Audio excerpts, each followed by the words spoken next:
Hello, dolls. Welcome back to my channel. Welcome back to another Thriving Thursday. If you're catching the replay, we're going to get started in just a few minutes, about 2 to 3 minutes.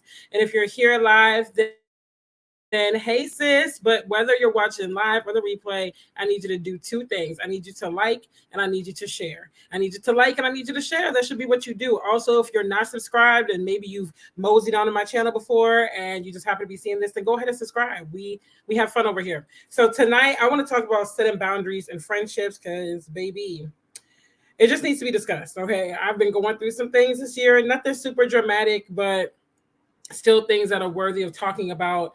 And I'm the type of person that when I go through stuff, of course, I go through the emotional side of stuff. I am human. I'm not Superwoman. But at the same time, I like to sit and just think about it and think, okay, what are the lessons to be learned in this situation? What are the gems that I can take away? How should I process all of this? So I just want to share some of my gems, some of my perspective, some stories with y'all, and some tips and all that good stuff. But before we dive in, besides liking, sharing, and subscribing, if you're not already, hey, Yasmin, hey, sis, I need you to check the description box because there's a lot of goodies down there. So I'm not going to belabor the point, but just know that if you would like to join Single and Saved in the City, which is our community group for Christian single women, check the description box. We have a private Facebook group. That's where we have more intimate fellowship and discussions and stuff. I have a public page for shareable content. And then we have an Instagram page. So anybody can like the Instagram, anybody could follow the Instagram page and follow and like the public page. But the private group is for single women, meaning women that are not married or engaged. So check the description box for that. Join the newsletter. It goes out on the 1st and 15th ish of every month. And just check the description box. Like, there's a lot of good things going on down there. Also, I hope you don't hear the fan because I'm really hot. No problem, sis. Definitely want to talk about this. And as you can see, I pushed the what I was supposed to talk about tonight. I pushed that back. To next Thursday, and then we're gonna do the prayer and praise on Sunday afternoon, just so I could stick to my Thursday rhythm or whatever. But I was like, I got to talk about this because it's when life gives you situations that you can use as a learning lesson and even possible content. Like the life of a content creator, right? And so we're gonna go ahead and get started. Also, I apologize if I just sound kind of stuffy or if I got to stop to like get my breath or whatnot together. Christian was sick because of the seasonal changes. Like, it's getting cooler in Georgia. It's still not cold, but it's pretty much warm, but the mornings are crisp. And so he got a little stuffy and got a little bit of a cold, and then he gave it to me and my mom. So my sister's next.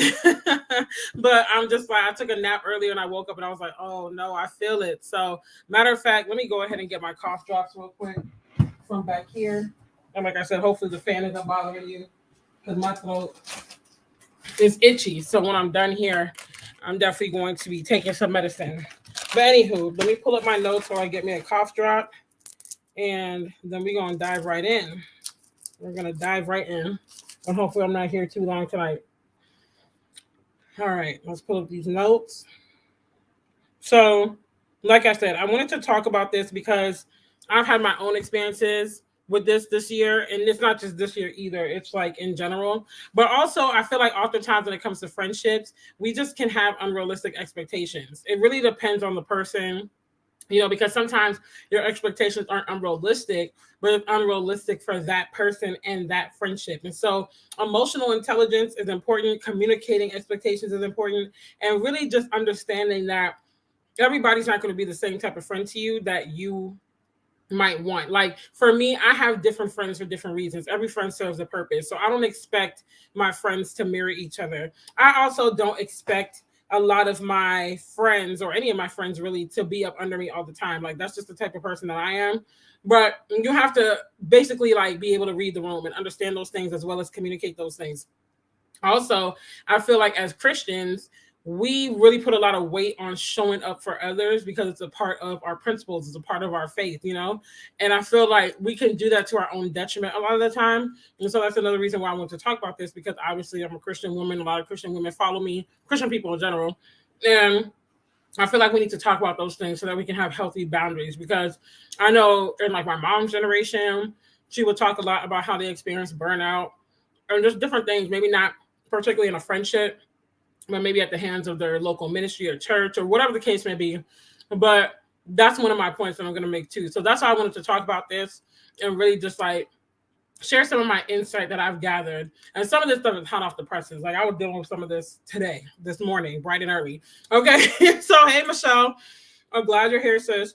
And so 3 things that I want to touch on tonight. I want to share why boundaries are important.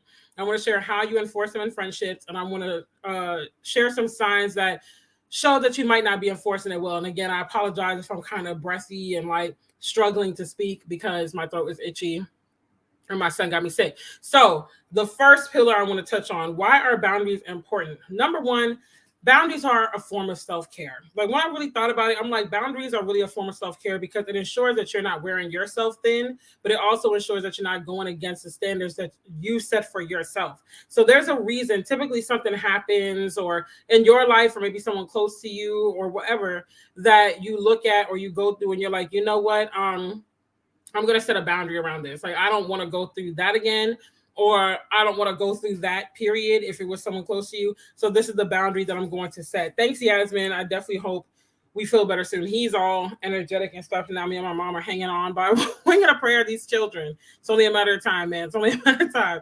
But also a boundary is simply just, because I feel like sometimes when we hear the word boundary, it's thrown around so flippantly these days in today's society, but it can also kind of have a negative connotation attached to it sometimes, depending on what season of life you're in, or I guess what side of the boundary you're on. You know, it could be like, oh man, enforcing boundaries, it's so like it's so hard. But in reality, it's a must, because all it is a boundary is basically you letting yourself know this is how far I'll go when it comes to this or that. And it's letting other people know this is how far I'll let you go. You know, so it's not like a fence, excuse me, where you're putting a fence up and you're keeping people out and you're like, no, like that's when you see people that are really guarded and stuff like that. And they might say, oh, I have boundaries. No, you're guarded. So there's a balance to this. And some of my points, if I remember, I'll try to, you know, highlight the balance within those boundaries or the point or whatever. But you have to be careful to guard your heart. Even the Bible tells us that, you know, guard your heart. And when you guard your heart properly, you don't have to become guarded. You know, you don't have to keep people out, but you have appropriate boundaries to make sure that you're not spreading yourself too thin, or you're not, you know, stretching yourself too far and wide. And it also provides a sense of structure and balance in your life. So number 1, boundaries are a form of self-care. That's the most important reason why they're important. Number 2, boundaries are a sign of respect. Definitely a balance, Yasmin. Definitely. Boundaries are a sign of respect. So when boundaries are enforced, it shows you have respect for limitations, for your limitations and your bandwidth. And when boundaries are observed by others, it exemplifies their respect and understanding for you. So I would be very wary of people that you've expressed your boundaries to, and they either disregard it or they use it against you down the road. So this, you know, I got to tell my stories to relate the points and whatnot. So recently, like within this year, I expressed to somebody that I have a boundary. Well, I expressed this to a couple people, but for this case and this story, I expressed this to this person as well, that one of my boundaries is I don't talk on the phone while I'm doing Uber Eats. Very rarely do I talk on the phone. Let me not say I don't. It's very rare. I have a very, very, very, very small group of people that if they call me, I will stay on the phone with them. I will talk to them and whatnot during my Uber Eats shift. But if you're not within that some very minute circle of people, I'm going to watch you call and I'm going to let it go to voicemail, because at the end of the day, I set that boundary because my life, a lot of people pull on me. You know, my mom depends on me for a lot of stuff. My sister depends on me for some stuff. My son, okay, I'm a single mom. So, and moms know these children depend on you. Okay. they zap the energy out of you like very easily. And then I'm running a community group. I have my YouTube channel. I have my newsletter. I have my people in real life, you know, that I try to do community with and keep up with and whatnot. And the type of person that I am really easily going to spread myself thin because I love to connect with people. I love to help people. I love to be to people what I needed when I was in a dark season and didn't have it. So it's very easy for me to do too much and wear myself thin and burn myself out. And so as I've gotten older, I've had to implement these boundaries and be strict about it and just be okay with some people getting their panties in a bunch about it, because at the end of the day, I can't run myself ragged trying to make you happy, because you still won't appreciate it, like you'll understand, as I continue on with my story, because this is going to be an ongoing story in the points as well as some other stories. So I expressed that, because my Uber Eats time is my time to clear my mind. It's my time to listen to music. It's my time to just not really be in grind mode for real, even though I'm grinding. And if I am in grind mode, it's my time for enlightenment and education. That's my time I catch up on podcasts that can help me achieve my goals, sermons, whatever the case may be. That's my me time. And so I expressed that to this person, and they basically completely disregarded it. And they basically disregarded it in such a way where it was like they flipped it against me and was like, well, you're not a good friend because you don't call, you don't do this, you don't do that. And all the times I reach out, basically it's like, I'm the only one reaching out and it's not responded to, I guess, expeditiously or whatever. And then they completely villainized me about it. And so I'm just like, to me, that shows a sign of lack of respect for me, because it's all centered around you. You don't answer my calls when I want you to answer. You don't respond to my texts in the amount of time that I want you to respond, to it. You don't do this that I want you to do. You're not da-da-da-da. And granted, yes, have your standards. I'm not saying just go into friendships blindly and do whatever, but you also have to have some grace, because the same grace and understanding you want extended to you, people need that. And people have no idea the battles that other people are fighting or why they need that. If people were a fly on the wall in my life, some of the things I have to go through and endure just to make ends meet right now, or to like accomplish my goals, y'all will be flabbergasted. Trust me. Like the testimonials and the what's the word? The tell all, the memoir, those are coming out when I get to the other side of the mountain. Okay. But because I don't believe that some things should be talked about when you in the midst of it, for various reasons. But trust me, when that tell all book comes out and y'all realize the things that I had to endure or go through, or that I was willing to do to achieve what, I knew was for me, jaws are going to drop. I really believe a lot of people that lack understanding in that point will have understanding, but by then it'll be too late. They already ruined canceled the friendship before it had a chance to blossom. They ruined it before it had a chance to grow. So, it's just like, it's whatever, but just be wary of that. Like, pay attention to that. Let me see what y'all talking about. These kids, child, school season is in session and it's no joke. What does one have to do? Get in that circle. You're already in it. You're already in it. But I work late night, and I know that's like your shutdown time too. But you already know, like, if we had to talk, I'm always here and I'm gonna answer, period. So the cards definitely say good time when you get to be alone. Okay, like that's the only space I get to be alone. I don't live by myself. I live with my mom and sister. I have a child, so even if we had our own place right now, I would always have another body in the house. Like I never get to be by myself, And then, like I said, a lot of people lean on me and look to me for guidance and support, mentorship, encouragement, whatever. So I gotta fill my cup, So just be wary of that.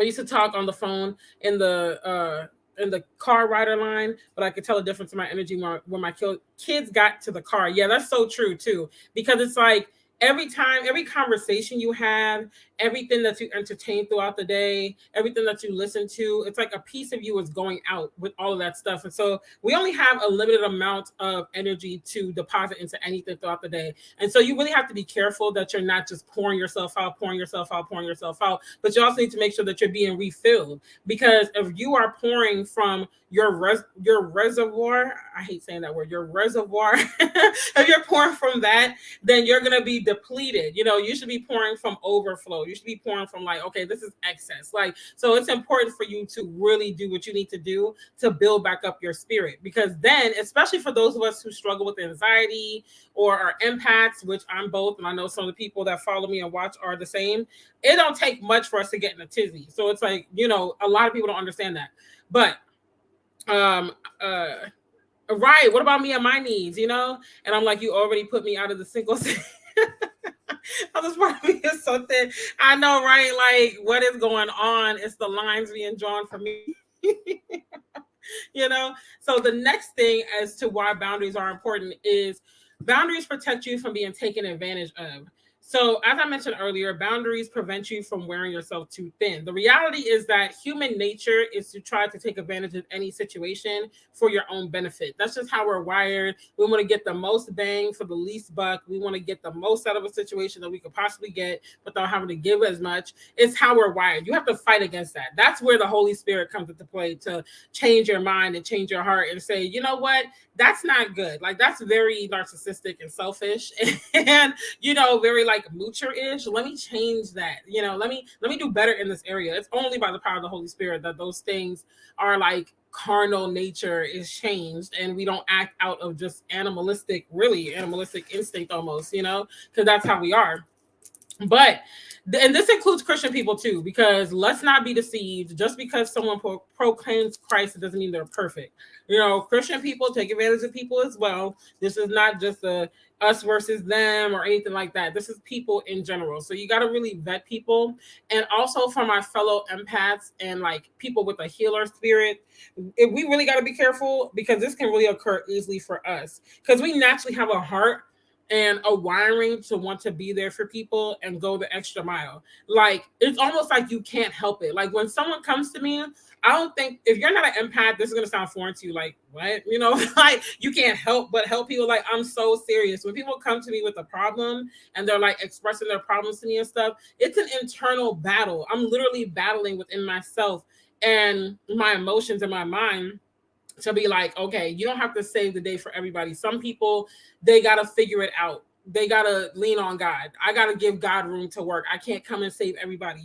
That's really a battle that I go through because internally I'm like, okay, yeah. You got a problem. I'm here. Like, let's fix it. Let's get to it. But no, I got to leave room for God to be God, and I got to leave room for me to be human and to not try to save everybody and not try to show up to help everybody because I'm one woman and I can't help everybody. I can't even fully help myself. That's all God, so how am I going to help you? And you know what I'm saying? Like, people, when you're an empath and a healer, people are drawn to you because you give off that, like, you have a warm energy about you. You have an inviting spirit about you where it's like, wow, like, I can lean on this person. They're going to encourage. They're going to understand. They want to lift me up and build me up. But you have to be that much more diligent if you are that type of person to not allow yourself to do too much because you really will be in a tizzy. And then you're going to be having an anxiety attack and wondering what's wrong with me, what happened, this, at the third, So it's a lot to do. It's almost like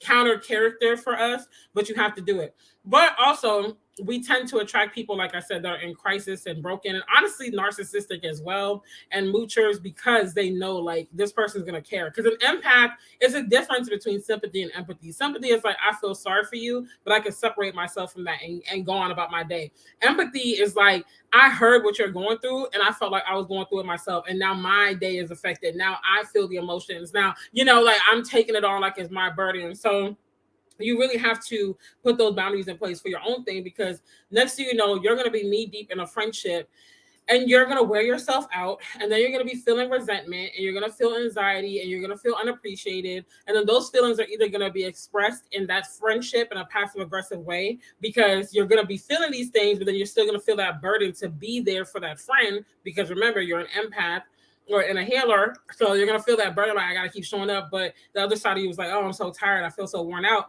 Or you're gonna start taking it out on other people around you. So you have to be careful, and boundaries help you not be taken advantage of. Like, for instance, in the last, I would say since I moved to Atlanta, I've had some very interesting encounters with people, and it's not all people here. Honestly, a lot of them are people from online. Majority of these cases are people from online that I just meet as I'm doing content creation, YouTube, and so on and so forth. But me not observing my boundaries properly and not being okay with enforcing it landed me in relationships where people literally swooped in and got what they wanted from me, whether it was a certain perk of being attached to me, whether it was my time, my energy, my mind, my emotions, my actual space. And then they left like nothing, like they just didn't care. And some of these people that did that were people that I went to school with, that I no longer talk with. We were friends for years, and I look up and it's like, wow, like this person's completely taking advantage of my empathy. They're completely taking advantage of my heart and my concern, and they're using it to their benefit because I'm not enforcing my own boundaries, or I don't even have the boundaries to begin with. right? I'm learning to set boundaries with my son. It's not even him. It's be thinking that I have to save him, right? Right. So the boundary is with myself. Exactly. It's hard because you always want to show up and do.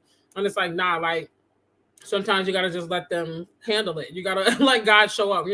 That empath life is hard. I have to stop and say, wait, I'm totally fine. The feelings I feel are seldom my own. Exactly. It's very hard. And it's a God-given gift, but we constantly have to check ourselves because we take on other people's stuff so bad. It's like, empath can read the room very easily. Like we can go in a room and pick up on everybody's burdens quick. And next thing you know, you leave and you wonder why you feel so heavy and you feel so weighed down because you done took on everybody's concerns, you took on everybody's pain. So gotta have those boundaries there. The next reason why boundaries are important is because they allow you the time and space to properly vet a friend and get to know them at a gradual, manageable pace. Okay. I don't know if this has ever happened to you, but I know it's happened to me more times than I like to admit. But have you ever met someone and it seemed like they tried to force themselves on you? Like y'all just have introductory conversation. Maybe you meet at an event or a friend's party or something like that. And things are going well. You might even exchange some sort of contact information. Maybe like, oh, here's my Instagram, or, here's my email. Or if you're really trusting, which I'm learning, honestly, at this point, you're going to have to really prove yourself to get my number. But maybe you're bold and you say, okay, you know what? This conversation was fire. I'm going to give this person my number. And as soon as they get any form of contact information from you, it's like they are just up in your space. They're trying to fit in spaces and places in your life where you didn't authorize for them to be. They're pressing up on you. It just seems like the weight is so heavy to be like, okay, you got to show up. Let's go into this deep connection instantaneously. And it's like, that's too much. It's too much overwhelming. They can be blowing your phone up. They be expecting you to show up at their beck and call. Or perhaps the friendship grew and it turned out to be one-sided. So every time you did talk, they were clearly more interested in what they had going on and not what you had going on. You were showing up for them, whatever they needed, but when the tables are turned and the shoe is on the other foot, that energy isn't reciprocated. And so setting boundaries allows you to observe personalities and energies and all that before you're too deeply invested. Because when you're meeting people 9 times out of 10, you're meeting some form of a representative. I'm not going to say you're meeting a representative flat out, but people aren't just going to let it all hang out upon the first conversation. That's not even wise to do that, So even for me, like people have said when they meet me in person from online, they're like, oh my gosh, you're actually the same. I am, but you're still not seeing all of me. Like there's still some reservation, So you're seeing somewhat of a representative out of just, safeguarding and common sense. So you can't really just jump into something head first just because the conversation was good out the gate or whatever the case may be. And the thing is, here's the thing. I feel like friendships should be organic, and usually expectations are not communicated. Now, expectations can be communicated. Should they? Absolutely. But it's not always a formal conversation like, okay, we talked today. On Friday, let's have a phone call to discuss what type of friends we like and what we expect in a friendship, and then let's initiate that. Like it just kind of goes with the flow. You meet someone and pretty much almost instantly within a few minutes of conversation, you could tell like, wow, like we're really bonding. You know when you meet someone and just feel like, wow, like I've known them forever. We just click, if this is my sister for real, and then you have people that you meet and it's like, okay, they're cool, they're cordial, but I don't foresee us becoming super tight. And then maybe over time, y'all grow closer. And then there's people that you meet and you're like, okay, that was cool, but I'm just not trying to talk to them any further. And some people you like, I didn't even enjoy that conversation. So I'm definitely not trying to see them again, period, But whatever spectrum you fall in, boundaries allow you the time and space to observe and manage that kind of connection and to say, okay, let me just slowly but surely, gradually grow into this and kind of let God do his thing and nature take its course. I'm not going to try to manipulate the friendship. I'm not going to try to force it down someone's throat. I'm not going to, like even when I was in my loneliest seasons after moving to Atlanta, I never forced myself on anybody. I don't think I ever forced myself on anybody. And if I did, unknowingly, my bad. I did not mean I did not mean to, but I don't think I ever did because that's not my personality. Like I'm a people person, and where people get it messed up too is also if you're an extrovert or an ambivert, because an ambivert is like you're some of both, like you're introverted and extroverted. I was really an extrovert when I was young, like 10, 15 years ago. Oh, extrovert on 1,000. As I've gotten older, I'm like an ambivert. I like my alone time a lot more now. People drain me more, if I'm being honest. Like I love I love people, but it's also very draining. So it's a balance for me. But I still do like to be around people, and I still do like to be active around people. And so like it gives me energy at the same time. Like it's draining, but it gives me energy. I think it just depends on the person and the environment. But needless to say, when you understand those things, then you can be like, okay, this is how I'm going to move forward. This is how I'm going to do this is how I'm going to do that. But you have to really understand that you got to give your own self some space. Like I don't want anyone forcing themselves on me, and I definitely don't want to force myself on anybody. Like I understand everyone's different, so that's why I always try to give people space and be like, hey, I'm here, I'll reach out, but there's an understanding, like, reach out whenever you can. I'm not gonna breathe down your neck, because that's the worst thing. I don't want you to feel like, oh my gosh, here she comes again, like, or feel like, oh, let me hurry up and text her so she doesn't have a meltdown. Like, no, it's cool. Very easily. And I used to wonder why other people weren't being mindful of the folks in the room, right? And then you just like, oh, because they're not an empath, or they've learned to separate that and not take on everyone's baggage. So it took me a while. Hey, Layla, always glad to have you with the chat, sis. Always glad to have you here. I've switched it up, period. I'm not the same Rondelle from 10, 15 years ago at all. Like, I'm cool. I'm cool in the cut. I enjoy going to events, even at church. Like, I'll go to events and I'll talk to people. If I see my people, I see my people, but I'll say hi to anybody. Like, it's nothing for me to say hi to someone. And that's just me. In the grocery store, the gas station, church, doesn't matter. I'm gonna say hello. Once we lock eyes, you're getting a hi. But I also enjoy like going to an event, like when we have these leader series that we're doing right now, sitting in the room and walking out. And not really saying nothing to nobody. Like, I'll text my people and be like, hey, were you there tonight? And they'll be like, yeah. And I'll be like, oh, I came and looked for you. I didn't see you and I left. Like, there's just something liberating to me. Maybe because I was that super extroverted person and just always around people and always being pulled at. But there's something liberating in this season of my life where it's like, I can be okay not talking to someone. Like I'm good. I enjoy my solitude. Like, that time with just me and God is amazing. So I enjoy that, but I also enjoy people. And I think it's all about balance, But also, because friendships are organic, like I said, the communications of expectations aren't always formal. I feel like you should have it at some time. You can tell people, I guess, like, this is what I would say, at least. You can tell people what you expect from a friendship early on. I feel like the earlier you do it, the better, and vice versa. They tell you the same. But I would say after that, like, if you've told them and they're not listening, then you did your job. I'm not going to keep repeating the same thing. But I also feel like there should be a level of emotional intelligence where you can read the room. Because for me, all of my long-lasting, solid friendships right now, whether I've known them long or we just met, but it's solid, we never communicated expectations. Like, I don't think me and Yasmin ever had a conversation where it's like, this is how I expect you to be a friend. Like, we just vibe. You know what I'm saying? Like, you just real recognizes real. Like, my pastor literally said this at Bible study last night, like, energy recognizes energy. You know when someone is on the same wavelength as you. Like, you just feel it. It goes without saying. So it's like, I get why people say express your boundaries and whatnot and have that conversation. But I just feel like I've always been very intuitive. I've always been able to read people well. So I don't need a major sit down, like, this is the type of friend that I, and I feel like that's going to come out over time anyway. People are going to see how you operate. And if they're able to discern and read the room, then it's like, okay, I see what she's about. Like, she's dependable. She's big on this. She's, big on that. She's not a fan of it. Like, I don't know. That's just me. Maybe if y'all have done the whole conversation, you can let me know in the chat how that worked. But to me, I've always been able to just read the room and vibe with the people I vibe with, and everybody else, I respect them. I'm cordial, but I just put them in their rightful place in my mind and in my life. I used to be out there, the most pumped and everything. Right. Not the ripe age. At this ripe age, right. I let other folks have that. I ain't even got the time. Okay. I got a very limited amount of energy. I'm taking naps now. I never used to take naps. I know some people always took naps, but this is a new thing for me. When I hit my 30s, I started taking naps. That's new.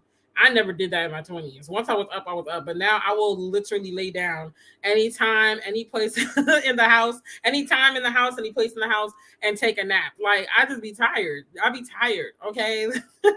I'm feeling it. I'm feeling it. I'm still going to be outgoing, but not over the top. Right. You know, like I'll be, hello, how are you? Nice to meet you, conversation, whatever. But I know how to set that boundary now. I'll be like, okay, you know, and based on the conversation, well, now, like I said, I'm not about to hand out my number at all anymore until we have a few tried and true experiences and conversations. But I think I have a story in my notes to tell y'all about that. I'm an ambivert, very observant, but just because we talk doesn't mean we are friends. Thank you. Say it for the people in the back, sis. Thank you. Like, because I talk to you, that doesn't mean we're friends. It's so funny because one of my actual friends from church, we were texting one day and I was like, yeah, I saw so-and-so at this other church that he was singing at or whatever. And she was like, no, he wasn't even at the church. I was working Uber Eats and I saw him and like some other people out to eat or whatever. And she was like, oh, did you say hi? I was like, no, because we're not friends. She was like, dang.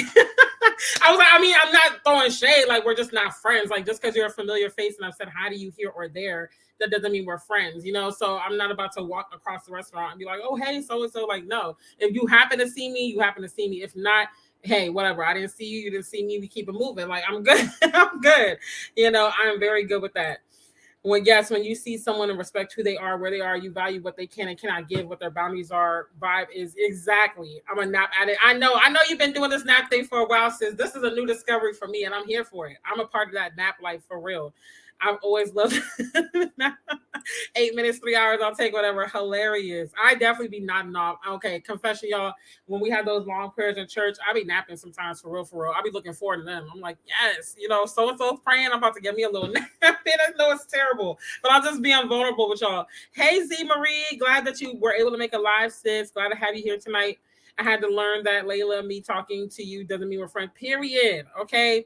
Like, when I call you a friend, like, I'll say the word, it depends on the conversation, who I'm talking to. I'll say the word friend, like if I'm introducing someone, I'll be like, oh, this is my friend, so-and-so. But when I say it from my gut, from the heart, when I really mean it with every fiber of my being, I'm like, nah, like this is a different level. We're really locked in, you know.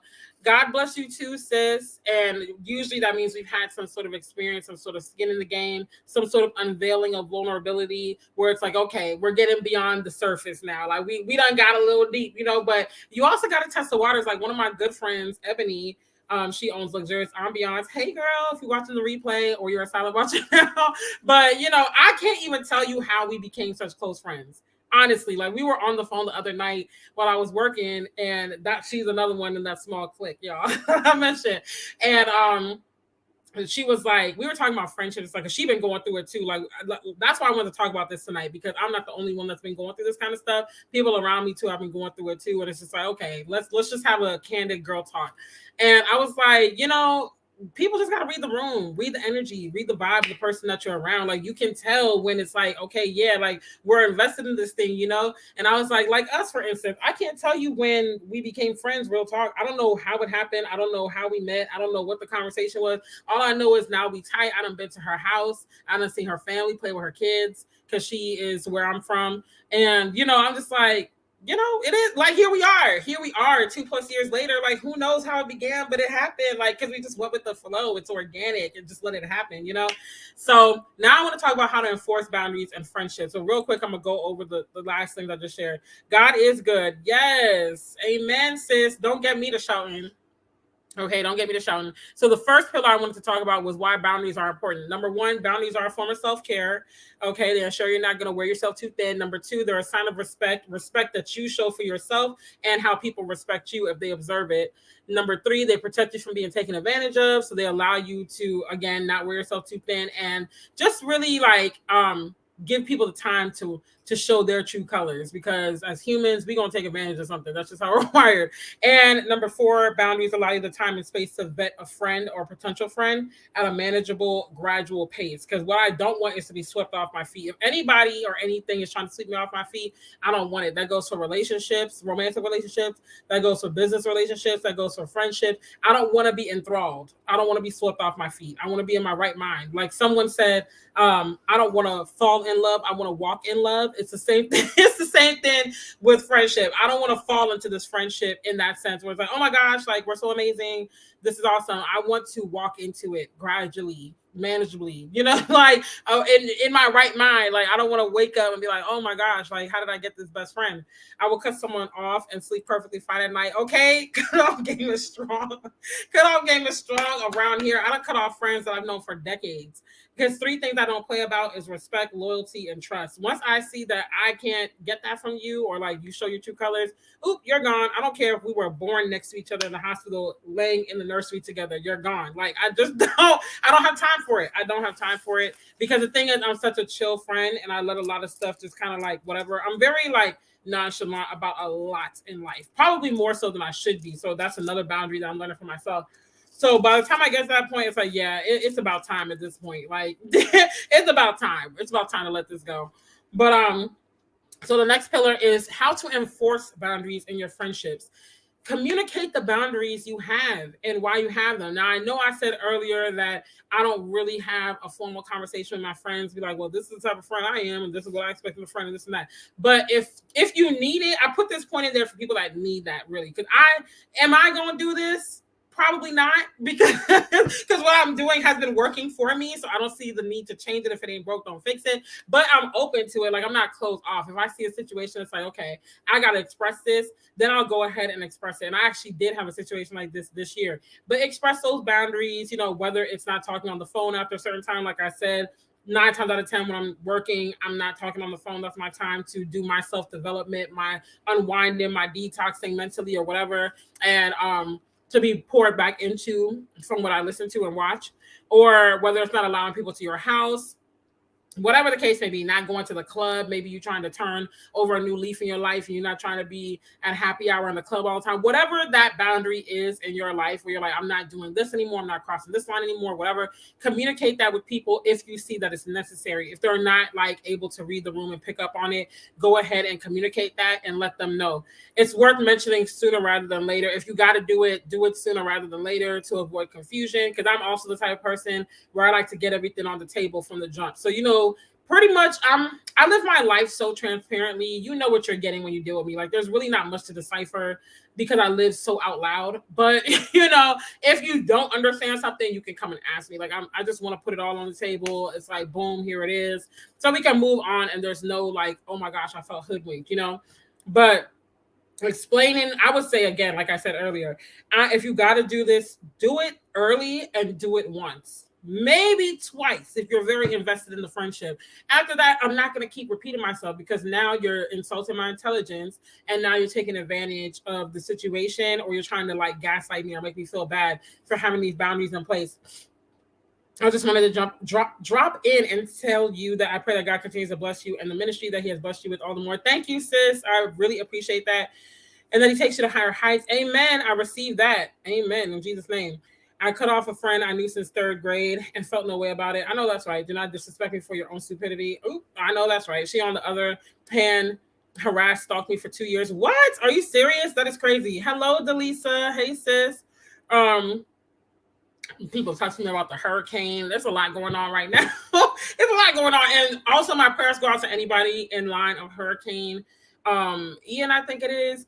It is crazy. I know a couple people in Florida. So far, they're good from what I've been able to see. I haven't checked with them in a few hours, but my prayers go out to you. If you do need anything, feel free to DM me if you're able to, or anything. Just let us know. But definitely prayers for y'all, because that storm ain't making no jokes right now, and it's not even funny. But so communicate the boundaries. So like I said, same person that I had to tell, like, I don't talk to on the phone while I'm working. I had to express that to them and they still didn't get it. Like they basically were not understanding, like, even if because in our case, even if I did talk on the phone while I was working, you go to bed early and wake up early. I tend to work nights because it's less traffic. The pay is better, people tip better, and it's just smoother. I don't have to run the air or heat. Well, if it's cold, the heat, yeah, but I don't have to run the air like that if it's summertime. It's just overall a better scenario. And so I'm like, our schedules are conflicting. When I'm up, you're asleep. When I'm asleep, you're up. Like it's still like, even if I did, it still wouldn't work. Cause I've tried that. I tried being like, hey, let me call you at this time. Cause you want to talk in the middle of the day when I'm doing stuff with my son and my family and whatnot. And I just don't like, again, you got to be someone really special to be on the phone with me while I'm ripping and running, doing errands and stuff, because it just be a lot. It'll be a lot. And I have like the Bluetooth buds and whatnot, but I hardly ever walk with them because I have Bluetooth in the car. And when I'm in the store, most times my list and stuff is on my phone. And I'm in the moment. Like, I don't always want to be connected. You know, like, we just live in a society where we're always connected. If we're not connected through social media, it's through text, it's through email, it's like constantly being talked at all day. So it's just like, I just want to be in the moment. Like, let me push the cart, talk to my son, make sure he's not doing something crazy. Okay, because he's at the age where he thinks he knows it all and he want to go and get stuff and do this and do that, and I gotta watch him in the store. Plus I'm trying to shop, and it's just a lot going on. It's a lot going on, you know. So I'm like, I don't really want to talk on the phone like that, but if I do, just know it's like, okay, you're special, or I really had time today, basically. And so I'm like, you know, and then the thing is, I even compromised on that boundary with this person a handful of times, not a lot, because this was one of those situations that came and went as soon as it, you know, it came. But I compromised, and the thing is, they still didn't acknowledge it or appreciate it, and literally said I never did it. So this is why you have to enforce boundaries, y'all. Something almost flew in my eye. That's why you have to enforce boundaries, because it's like, I literally compromised on my boundary. This person did not appreciate it. They did not acknowledge it. They basically gaslit me and lied on me and said I never did it. And it's like, ma'am, like, if you look at the call logs, the receipts say differently. If I had time for real, I would have went there. But it's like, you're not even worth that kind of energy. But just like, this is why boundaries are important, because the same people that want to basically like disrespect your boundaries, they're not even going to appreciate you disrespecting your own boundaries. Like, you're going to compromise your boundaries, stress yourself out, go against the grain, go against the things that you said in your life for a reason, and then they still going to turn around and blame you and gaslight you and make it seem like it's all your fault and you're not worthy and this and that. Like, don't even do it. Don't even do it. I'd rather you be mad and my boundaries and my sanity stay intact than for me to compromise that, and now we still tussling and whatnot. Like, ain't nobody got time for that. Ain't nobody got time. I know I haven't said anything publicly about Florida praying. Absolutely. Listen, I can't talk outside of Monday and Friday. Listen, yeah, I'm about to have them business hours, okay? And I prefer before 10. Right.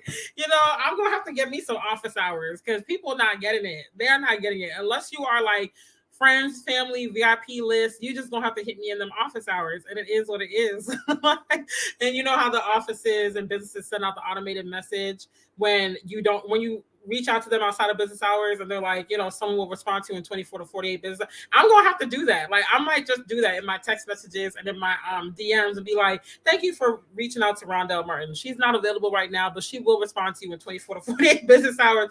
Please allow adequate time for her to respond to your request, because it's just like, this is too much. Y'all doing the most. And I'm not trying to tussle every week about boundaries and friendships and stuff. Like, it's too much.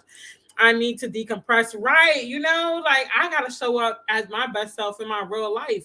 This child that you see in those pictures, I got to raise him. I got to deal with him every day, you know? So it's like, I need a moment. That mom that y'all be watching on YouTube, cooking and stuff, I got to help her. She's elderly. I got to take her to her appointments. I got to do this. I got to do that. There's a lot of pouring out. And then that's just how I am as a person anyway. So once my friends are going through something, I'm going to pour out in some way, shape, or form. So I have to set a boundary. I said that earlier.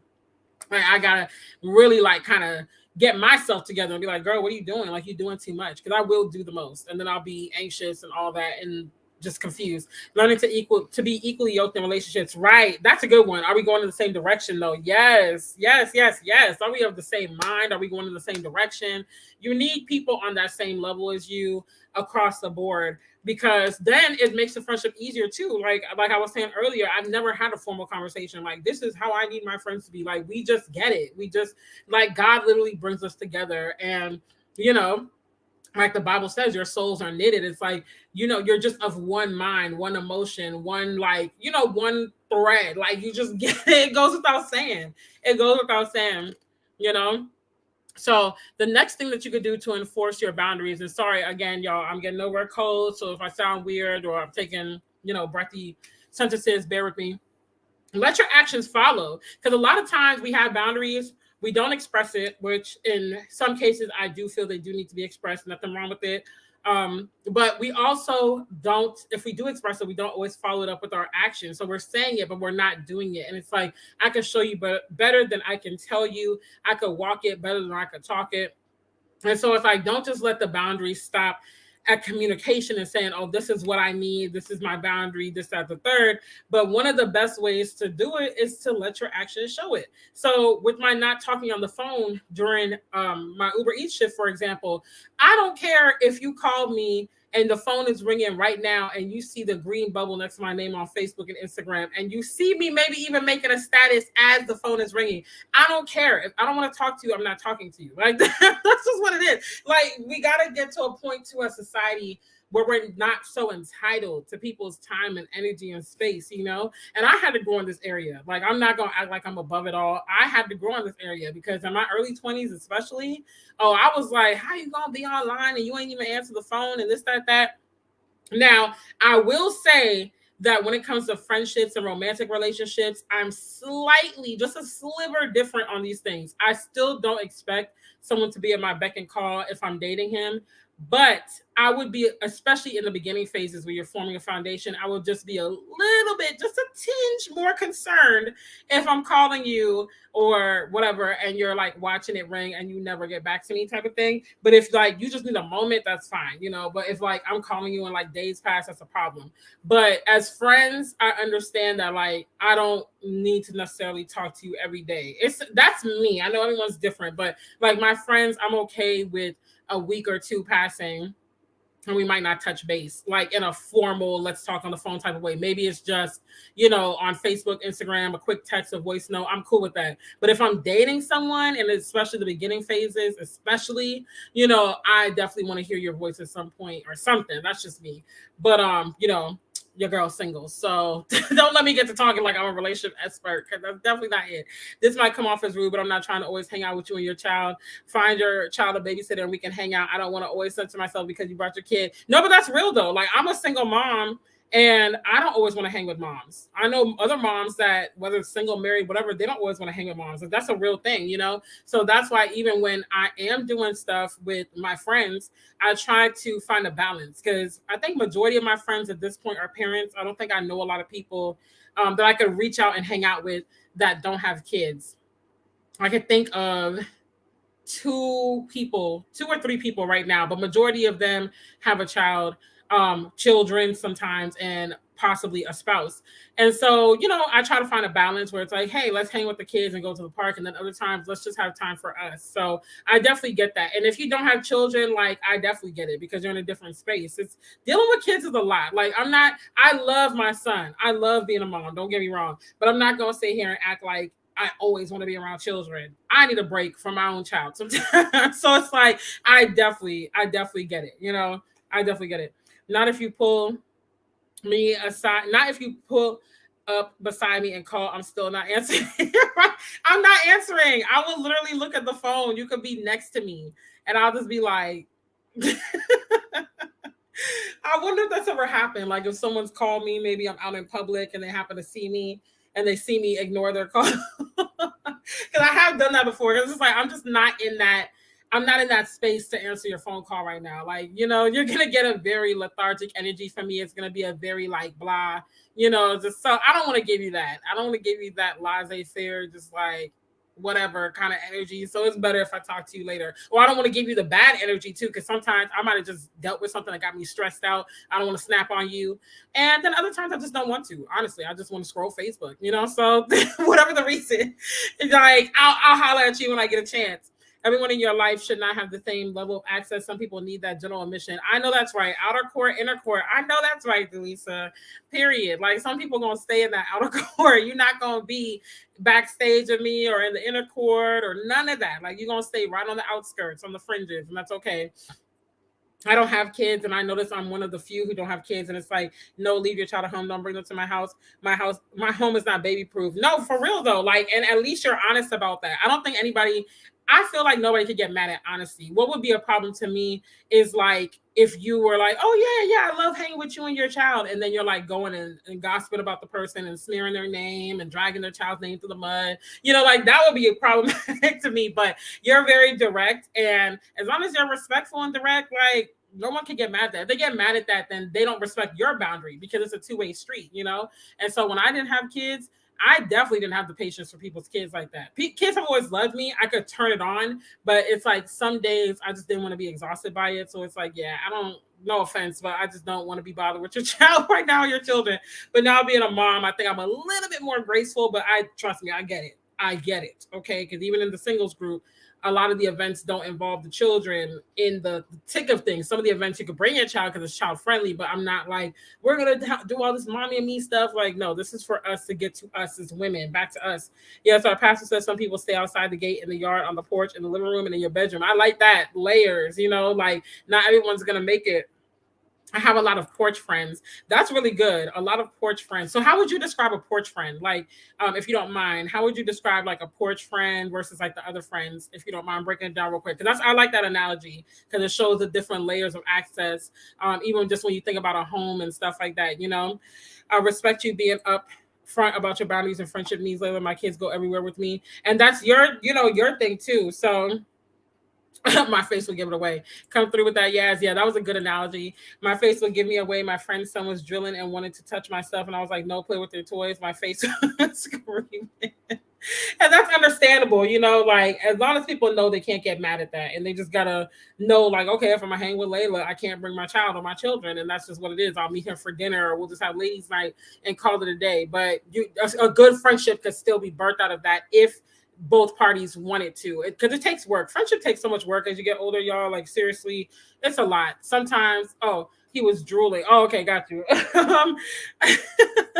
I'm done. But it's like it takes so much work. It's so much easier when you're in school and you just have lunch and class together. But as you get older, it's like we all have been through things. We all have our boundaries. We all have our opinions, and it's just a lot. It's a lot to deal with. So honestly, I've had my seasons where I'm on my no new friends. I won't say I'm in that season now per se, but I kind of am in a way. It's like I'm cool with acquaintances and like I would say casual friends, but getting up close and personal, no, I done been triggered too many times this year. I'm good. I need some time to rehab, So let your actions follow, because if people truly care about you, they're gonna want to like make sure that they adhere to your boundaries and things like that. So and like I said, your boundaries are there so you're not pouring from an empty cup. So Yasmin says, I'm open, warm, friendly, welcoming. So I want to host. I want to invite you into my life and be there for you in a comfortable home environment, but it's very surface.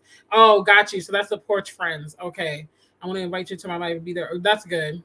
Okay. Yeah, that's good. So what did you say after the porch friend? Sorry, y'all. That was a very interesting analogy. So now I'm like, I got to hear more about this. Where is it? I don't even see it. I just lost it. I think the next one was a living room. Oh, yeah, the living room. So what would be like a living room and bedroom friend? What would be the difference there? I don't even like talking on the phone with someone and their kids just in the background talking and screaming like it's annoying when it's reoccurring. And that's the thing, like kids do it, So like I feel like everyone's got a different level of grace. Because I was talking to Ebony about that too earlier in the week because my son had got on the phone. He loves to talk to people on the phone. Like even when I'm like, no, you can't talk. He just wants to talk, say hello, how you doing and stuff.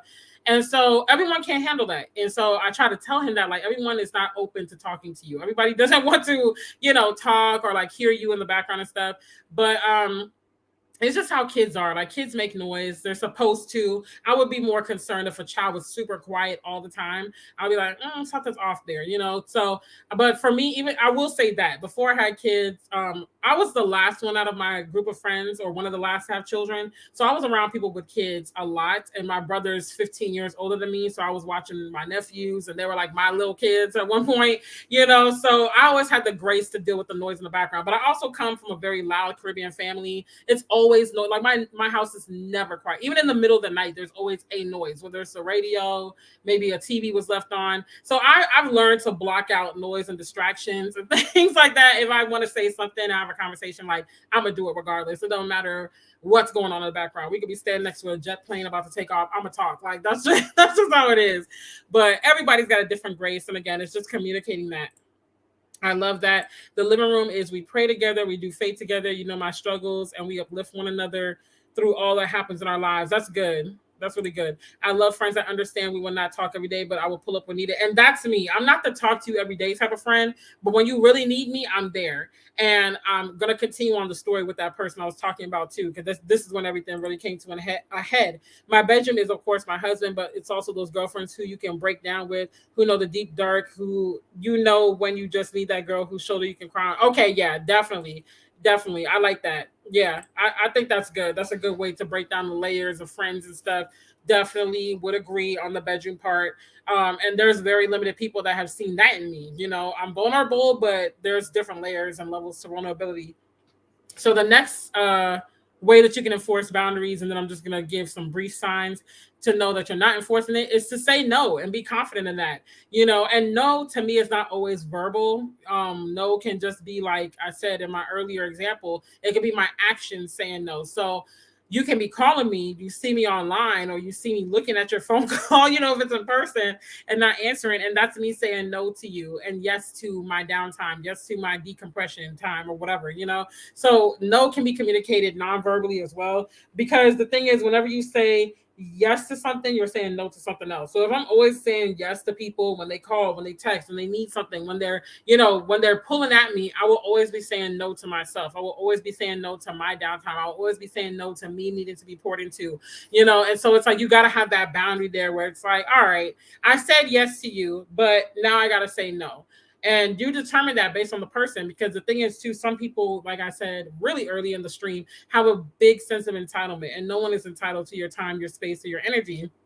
So it's like, if you pick up on that from that person, or maybe you've seen it before, maybe y'all have tussled before about it or whatever, like definitely be confident in that no, because the people that feel entitled are really going to get in their feelings about it when you're like, I just didn't feel like talking to you yesterday, or, you know, I had something else going on, or whatever the case may be. There's nothing you can do or say to have them be okay with it, because they want to have entitlement to your space. They want to have authority in spaces and areas in your life that you basically have to give the green light to. And when they don't get it, they're going to be upset. Like, there, with those type of people, there's nothing you can do. And I've had to learn that too over my life. Like, there's some people that will never be satisfied. If you aren't doing exactly what they want you to do, when they want you to do it, how they want you to do it, they will have a problem with it. It doesn't matter your intentions, doesn't matter what you're going through, nothing at all.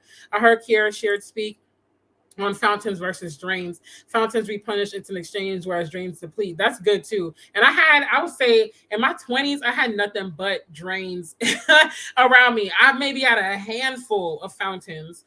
And I wouldn't even say a handful, probably two or three, because a handful is like at least five to me, 4 or 5, you know. I would say two or three. And I'm trying to think if I really only talked to one of them still. I think the others, I don't know. I feel like time and life just happened. I don't think we had a beef. It just is like, okay, whatever, out of sight, out of mind. But yeah, like, and I realized that for a lot of other people, pretty much everyone in my life, I was a fountain. I was always pouring into them. I was always building them up and stuff like that. But I looked around and they were drains. They were draining me as I'm pouring into them. It's like, dang, who's gonna be there for me? Who's gonna uplift me? Like, excuse me, I have my family, I have God, but you know, I need more than that. So, huh? Okay, you got to talk to auntie. See, what did I tell you about kids? Prime example. Prime example. I will say hi to the kid, but I'm not trying to have a three-way conversation with your struggle. I'm not cold, but it's like the same with like, why is your man in the conversation? Now, the man I've had less patience for. Children, I've always had more patience, because I understand like they really, especially depending on the age. Now, if it's like your 8, 9-year-old child, that's different. But if it's like a toddler, they really don't know better and they're not going to be quiet. So you really can't get around that. And moms can't really help our children being around, honestly. So I have more grace with that. But your man, that big old grown man, nah. Like, I'm not I'm not trying to talk to him, you know, because the thing is too, the energy is different behind it. Like, again, I understand a mom has to keep an eye on her child, her young child. That's wise. I'm not gonna put my young child in another room for a phone call, you know. But my man, I don't need to keep an eye on him. So it's like, why are you up in the conversation? And then typically with the man, in my experience at least, with the moms, they would still be able to carry on the conversation. It's just you're dealing with maybe some background noise or her being like, hey, get down or whatever. But the man, her whole energy is now all about him, like all about what he's saying. Oh, babe, stop. He. Like, I'm not trying to hear that. I'm sorry. Like, nah, because now you dominating the conversation. She's all like giggling and stuff. And it's like, sis, you don't even talk like that on a regular. Like, because normally me and my girlfriends, we be howling. Like, we are loud, we are boisterous. When we're on the phone, we're just like big balls of energy. And so then when her man comes in the room, it's just like, hee. And it's just like, babe, stop trying to. And I'm just like, awkward. I feel like I'm intruding on like bedroom time. It's just weird. That's weird. I have a friend and her son is autistic. I will randomly send her things that might be helpful for her son. That's really nice of you. Certain diets, things to ask the doctor or implement. I'm helpful like that. And see, that's your lane. Like, you're just not the phone friend. You're the friend that we text, maybe a voice note, and we call it a day. But I wouldn't expect you to hop on the phone with me, because that's your boundary, and I got to be realistic as a mom too. Like, there's just certain things, that you really can't help. When they're young, again, when your kids get older, it's a different story. I mean, there's definitely a time and place for everything. If it's not a play date, I'm not expecting kids either. Yeah, definitely a time and place. Not struggle. Sorry, I'm type of. It's okay. Age is a good point. Yeah, like my nephews, they're 16 and 18 now. Dang, my older nephew is really 18. Like, that really, that really just hit me. Saying it out loud is a whole nother story. So, them in the room don't make a difference. Like, if they know the person, if that relationship is like that, they might chime in. We all laughing, joking, but they on their own phone, talking to Lord knows who, doing their thing. But like my child, like Christian, he's 5. My friend's child is 3 or 4. And then my other friend, her daughter's not even a year yet. So like things like that, it's all about grace and just knowing like, okay, it is what it is. We just got to buckle up and do what we got to do. I was like, darn, Layla is serious about that. Layla did not spare any words on that. She said what she said, but it's a safe space. Okay, we respect it. We respect it. We respect everybody's boundaries and opinions. But, these are conversations that need to be had. Some people really just don't like certain things, and some people, it's just not their area of grace or expertise, and that's fine too. It's all about, friendships are all about ebbing and flowing. How can we meet in the middle and make this work? Because we're never all going to get what we want in any relationship. So it's like, how can we make this work for both of us, to where it's not like I feel like a burden, you feel like a jerk, you feel like you're not getting time, I feel like, like, how can we merge this together? So it's all about the win-win for me. And that's why I only talk to people from 8 to 2, because my kids are going to come first. If they meet me while we're on the phone, I'm not sorry about that. So let me be on the phone. So let me not be on the phone. Yeah, and I get that too. I definitely get it. It's just a different space. Moms get mom stuff. Singles get single stuff. And some people are just blessed to get it all, regardless of whether they're in the situation or not. But it's really just finding that medium. But I concur. My child comes first, period. So definitely all of that. Yes. Let's also normalize that we are riding and dying for anyone other that we are not riding or dying for anyone other than God, than your God-given assignment. If I have to ride and die, just pull up to the corner. I can get out and walk. This too much. Why did I literally say that earlier though? I was talking to my mom and I was like getting Christian ready for the dentist. And I was like, the only thing that I'm riding and dying for at this point in my life is God, my purpose, and my son. That's it. Like, and of course myself, but it's like, if it's not, excuse me, one of those 3 things, excuse me, y'all, then I'm not doing it. No, ma'am. No, sir. Like, I'm not running down for nobody. I'm not putting up with no type of struggle in that sense. And that I find a lot too with young friendships, where they expect you to take on their drama. If they're beefing with someone, they expect you to beef with that person too. Sadly, that carries into old age with some people, but I'm not carrying no beef. Even if I have a beef with someone, I'm not even going to run and tell that friend just like that. If I know that it could possibly affect their relationship with the person, I'll let them discover that and be like, something's not right here. And then I'll be like, I've had my own situations, but I don't want to tarnish anybody's relationship because of my problem with somebody. Because sometimes it's just not a match for you and that person, but that person and the other person are cool. But I do have those boundaries there too, because at the end of the day, if you are sitting at the table with, I don't really have enemies, just so y'all know, but I'm just using this term just so you get the point and the sentiment. But it's like if you're sitting at the table breaking bread with my enemy, then I definitely am watchful. Now, am I going to necessarily cut you off or whatever? Not necessarily. There's got to be other things that occur for that. But I would definitely rearrange you in a position of my life if I need to, just because I done been there, done that. But I'm also not here to just be like, oh, you can't talk to so and so because they did this to me and you gotta take my side. Like some people choose to do that, they draw their line in the sand, but I don't want to carry on the drama and, and all that. I try to nip it in the bud. Nobody. And now that Josh is about to be 20, I'm not even dying for him. I was killing myself stressed about his life and decision. That's ungodly words. It's sin I can't. Yeah, it's like you gotta let them fly. Gotta let them fly and just let them figure it out.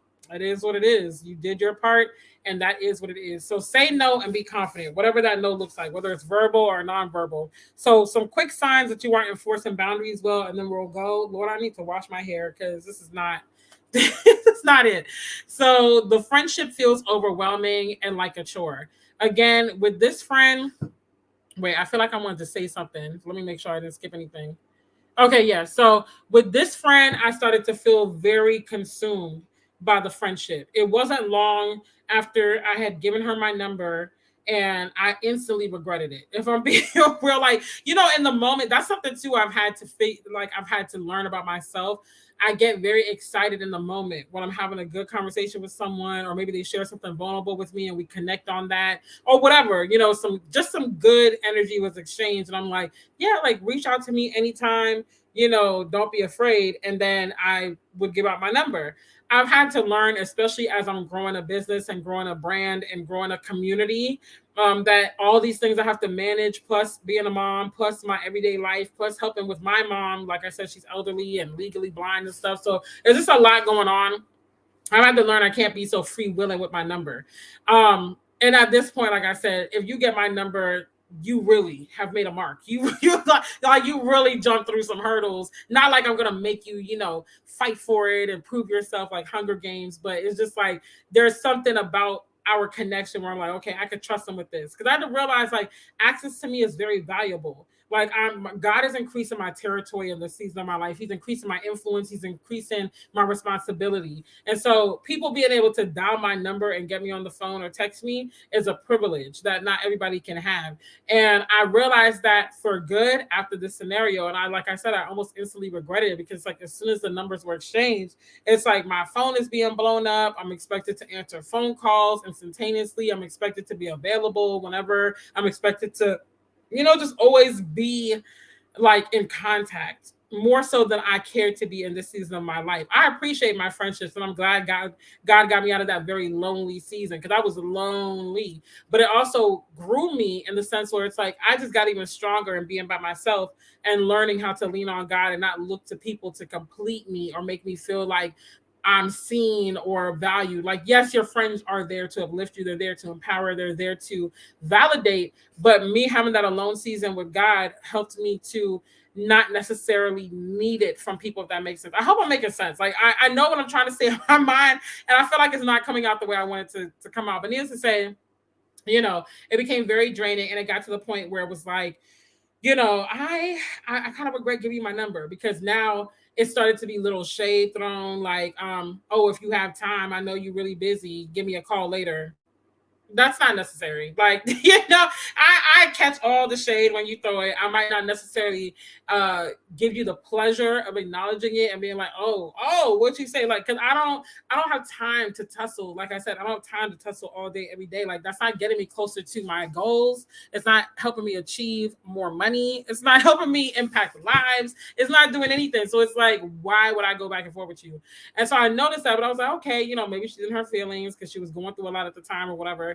And then it just kept going like, oh, I know you're so busy. If you could pencil me in. Oh, I know. And I'm just like, I don't like that. Don't try to come with the shade. Don't try to say stuff like that and make it seem like, oh, if you got time for little old me, like, because I don't even carry myself like that. Like, yes, I am busy, but again, these are boundaries. And so it just got to a point where I felt like if I wasn't calling or I wasn't answering by a certain time, or oh my gosh, I took 2 hours to see this text, she's gonna have a meltdown. Like, ain't nobody got time for that. Not like you're not my mom, you're not my boss, you're not nothing where I have to report to you and none of that. And even my mom, I'm a grown woman now, so even my mom gets it. Like, when I'm young, yeah, I gotta be accounted for. When I'm underage, you're not answering the call or whatever. But now that I'm grown, it's like, okay, you didn't answer the call. Now, if it's a certain time of night, like I said, I work nights and I'm out and about delivering stuff and whatnot. So if it's a certain time of night and I'm not answering, then my mom will be like, are you good? Like, and that's understandable. Like, make sure your child is good. Make sure your people are good, especially in this crazy world we live in. But it's still not like how come you didn't answer in 10 minutes? And no, like you're doing too much. And so, once the friendship starts to feel overwhelming and like a chore, you didn't enforce your boundaries properly.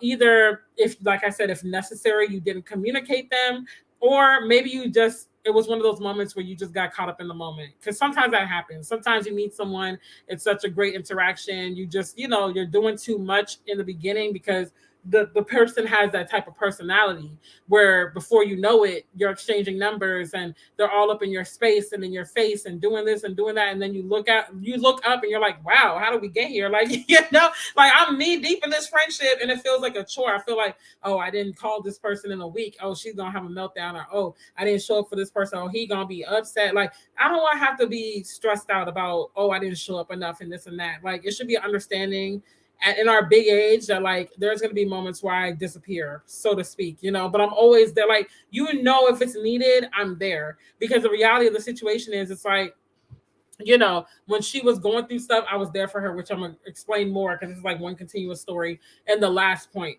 the second point as to how you haven't enforced your boundaries is you feel burned out by the friendship. Like, at this point, you don't have time for yourself. You're pouring more than you're giving in. I mean, you're pouring more into the relationship than you're receiving out of it. And you're just burned out. You're burned out. You're tired. All your life you had to fight. The friendship is consuming your whole day, your whole week, your whole life. It's like all about this person and what they need. And the minute you think, okay, this is gonna be my weekend to myself, or this is gonna be my night to myself, here they come with the need. Or even worse, if y'all local, they might pop up on you or something like that. Like, it's too much. You're burned out and you can't take anymore. The last point, well, let me see what y'all saying in the comments first, because y'all talking. Now y'all know he's still my favorite person on earth, but I can't do the stress. Yeah, you gotta, and as a mom, I feel like we're always gonna stress to a degree, but you gotta definitely manage it for sure. I stopped by one of my friend's homes and she had a male friend over who was holding her son. I didn't like it because who are you, sir? I was like, who are you? Not who are you? I'm done. I am done. Listen, sometimes you gotta just say it. I'm over here like, do I have her number? Yes, you have my number. Unless you're talking about somebody else. Are you talking about somebody else? As the holidays approach, be mindful of your boundaries with family. Ooh, that's a good one. You may have DNA, but you will not have my peace. Listen, don't make me run out this room now, because I always talk about that with my mom too. Real quick backstory, then I'll say the last point and y'all be good to go. But I come from a big family. So like I said, I come from a big, loud Caribbean family. My mom's the oldest of 9. My dad is in the middle of 10 children. Not all of my aunts and uncles are still surviving. Some have, gone on to glory. But all in all, I have 17 aunts and uncles. And it's a lot. I got literally hundreds of cousins, first and second, and then their children and so on and so forth. And one thing within the Caribbean community that I can say, and I don't want to speak for every country, every Caribbean family, so I'm just generalizing. Okay, so if you happen to be Caribbean and you come across this, your family is different. I'm not coming for you. I'm just talking in general. Like, we all have generalities. Is that a word? Generalizations, whatever. You get what I'm trying to say. We all have general things that occur in cultures. We could talk about the Black American culture. We could talk about the Caribbean culture. These are general things that tend to occur frequently. And so in Caribbean culture, generally speaking, frequently, it is the expectation that you will be there for your family no matter what. Okay, so multi-general households are a norm, which I support. I'm a part of it, and I've done both, living on my own and living multi-generational. I see the pros and cons of both, but I'm not against that. I think it's great, as long as healthy boundaries are there, which in a lot of cases they aren't, but that's another story for another day. You're expected to basically show up and show out for your family, especially if you've gone foreign, as they call it. If you live overseas and you're not in the Caribbean anymore, you live in either Canada, America, or England, somewhere in the UK. excuse me, sorry y'all, you're expected to show up for the people because that's the family in foreign. Y'all got access to more money, more resources, like more things. And so the expectation is that y'all really live in the high life. They don't understand that when you're in these countries, I can't speak for living in Canada or England. I've visited those countries, but I haven't lived in them. But they don't get, like, when you're living in America, for instance, that this is smoke and mirrors, okay? Like, the struggle is still real, but we look good while we going through it, and we're not going to stay there. We working towards better, but we're not there yet, so it's like the struggle looks better in America than it does in these third world countries. And so they expect you to show up and always do for them. And the minute you say no, it's like, oh, you forgot where you came from, this and that. And even if it's not that dramatic and that obvious, it's the tone has changed. The energy between you guys has changed. And they're definitely talking amongst themselves like, oh, so-and-so got this big job or got a successful business and they switched up and this and that. And I tell my mom all the time, and all my family knows this about me, because one thing about me is we're going to be on the same accord. Y'all going to all know how I stand when it comes to certain things. I don't mind helping people at all. But I've seen how burnout looks when you literally don't enforce boundaries and standards, and you do so much for people to your own detriment. I've seen it with my parents. I didn't see it with my grandparents because they passed away before I was really either before I was born or before I was old enough to really remember them. But just from hearing it from other people, like other family members from my parents and stuff, they did it. This is a generational thing. And I'm like, why does, like, my family has a very giving, empathetic, philanthropic kind of heart and energy about us. But I feel like some of that is attached to, I forgot the exact term, but basically like being performative. Like, I gotta perform to be valued. So if I don't do this or that for people, they're not going to see my worth. They're not going to see my value. So I got to show up. I got to do this. I got to do that. It's like performative love. Performative friendships, performative relationships. Like, love is attached to doing something. And that could stem from childhood. It could be something as simple as maybe your parents only celebrated you whenever you did something great. So you got the high marks in school. That's the only time they celebrated you and really gave you that affirmation. Maybe you cleaned out the garage one spring and you did a phenomenal job, and it was only attached to a task of you doing something that they ever celebrated you and acknowledged you. So now you internalize that, whether you realize it or not, and you feel like in every relationship you got to perform in order to get that affirmation. You got to perform in order to be worthy of love and adoration and so on and so forth. And it's like, no. So I enforce those boundaries, and ain't nobody stealing my peace. I don't care if you're friend, family, or foe. That's what I say. Ain't nobody stealing my peace. Because one thing about me and my peace is we are going to be in unison. Okay, so the minute my peace is gone, I'm out. I don't care if you're my aunt. I don't care if you're my cousin. To be honest, I don't even care if you're my parents. Yes, I tell my mom this. I love you. I love you. Lord knows I would take one for you. But if you start getting too like out of hand, I'm sorry, I'm gonna have to create some distance between us. I'm gonna always make sure you're good because you're my mom, but I'm gonna have to create some distance between us. But praise the Lord, I have a family that understands boundaries, at least my immediate family. And thankfully, most of my extended family is overseas. Like, I have quite a bit of family in the States, but we're so big in comparison to all of us. Most of my family is still overseas in the Caribbean or Europe or Canada. So there's already naturally enough distance where I ain't even gotta really be worried. And like, we're close, but it's like distance has always been there. So it's still not like super close, if that makes sense. Close, but still distant. Hopefully that makes sense. But let's keep going. So she's being passive aggressive with you. Like, girl, say what you want to say instead of doing all the extra. Right. Especially at our age. Like, oh, if you could pencil me in, I can't. So are you gonna I don't pencil people in. And then that's another thing too. This is another pet peeve of mine, honestly. I don't like friendships that feel too business-like. I feel like if you're a business partner, or maybe we meet in the realm of business, that's understandable. But in her case, we didn't really meet in the realm of business. I mean, it was in the realm of content. But my YouTube channel's chill. Y'all see how this is. And so I feel like it doesn't have to always be like, oh, can I call you tomorrow at 9:00? I get the respect factor behind that. But again, if you observed me enough, which, I mean, I thought she did because the way she approached me, but apparently not. But it's like, if you've observed me enough, and usually I even say this in the first conversation, just hit me up. Like, I don't need to pencil. I'm not really big on like blocking time and calendars and stuff. I need to get big on it because God, like I said, God's expanding my territory. So I need to get my whole life together. But like, I admire people like Yasmin that be on that calendar because that's just not me. Like I'm very free flow. The only things on my calendar are things that I must put on it, otherwise I'll forget, like dentist appointments, doctor's appointments, things related to Christians, homeschool stuff or whatever, like things like that. But just like talking to my friends, girl, if you don't just text me and stop, like you know, and you don't just call me because that's how I am. I'll think of someone and be like, oh, let me hit them up because I'm gonna forget. My memory is terrible, y'all. When it comes to stuff like that, at least. And so when I think of someone, I'll just hit them up and be like, hey, girl, how you doing? How's life? And if I have the time, I'll call them and just be like, hey, just checking in on you. You know, you popped in my mind. I just want to see how you're doing. Like, I'm not going to hit you with the, can I call you at this time and this and that? Like, just hit me up. You know, too much pressure, stressing me out. Okay. Sean loves the phone. I do not. So we have to find a balance. I'm a big phone person. I'm a big phone person. That's my problem when I'm dating too, nowadays, because I noticed that's a shift in our generation and the generations after us. Because y'all, these youngins been hitting me up. Now I'm not dating no 21, 22-year-olds, just so you know, but I have dated some guys as young as 28. Lord, I'm about to be 34. And I've dated a 28-year-old. But you know, I'm open. I own my truths. But I've noticed a difference where it's like, I'm old school with it. I want to hear your voice. Honestly, if I'm being real, I want to see you face to face. Like I really value in person more so than the phone, but I understand like people got lives and it's hard to get to people. So I'm cool with the phone. I prefer phone or voice notes. I really like voice notes on WhatsApp, IG, things like that.